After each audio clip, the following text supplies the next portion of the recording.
الحمدللہ وحدہ لا شریک لہ والصلاۃ والسلام علی من لا نبی بعدہ۔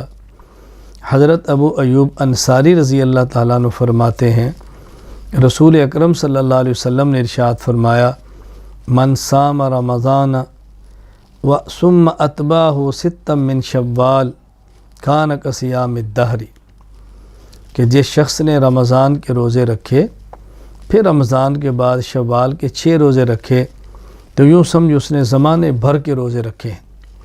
یہ صحیح مسلم میں حدیث موجود ہے۔ حضرت ابو ایوب انصاری رضی اللہ تعالیٰ عنہ فرماتے ہیں، میں نے رسول اکرم صلی اللہ علیہ وسلم سے سنا، آپ نے ارشاد فرمایا، من صام رمضان وستا من شوال فکأنما صام سنۃ کلھا، جس شخص نے رمضان کے روزے رکھے پھر 6 شوال کے روزے رکھے تو یوں سمجھو کہ اس نے پورے سال کے روزے رکھے ہیں۔ یہ حدیث مسند احمد میں موجود ہے۔ یہاں 3 باتیں اچھی طرح سمجھ لیں۔ پہلی بات یہ، ایک حدیث میں زمانہ بھر، ایک حدیث میں سال، مفہوم دونوں کا ایک ہی ہے۔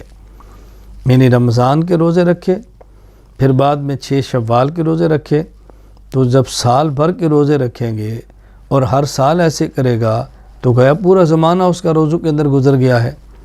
رسول اللہ صلی اللہ علیہ وسلم نے گویا شوال کے 6 روزوں کی ترغیب دی ہے۔ یہ پورے سال کا اجر کیسے ہے؟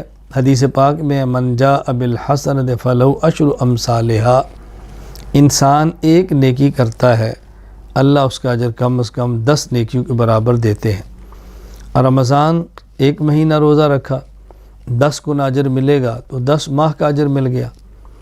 شوال کے 6 روزے رکھے، اس کو یوں سمجھیں کہ 10 سے ضرب دیں گے تو 60 بنیں گے، اور 60 دن کا معنی 2 ماہ ہیں، یوں 10 ماہ اور 2 ماہ ملائیں گے تو 12 ماہ، پورا سال بن گیا ہے۔ تو اللہ تعالیٰ اس کو پورے سال کا اجر عطا فرماتے ہیں۔ دوسری بات یہ سمجھیں کہ اس کا معنی یہ نہیں ہے کہ 1 شوال عید الفطر گزرے تو فوراً 2 شوال سے شروع کر دیں، 2 شوال کو رکھ لیں، 4 کو رکھ لیں، 5 کو رکھ لیں۔ نمبر 1، 1 شوال کے بعد کبھی بھی شوال کے مہینے میں رکھ سکتے ہیں، چاہے تو مسلسل رکھ لیں، چاہے تو 1-2 دن کے وقفے کے ساتھ رکھ لیں۔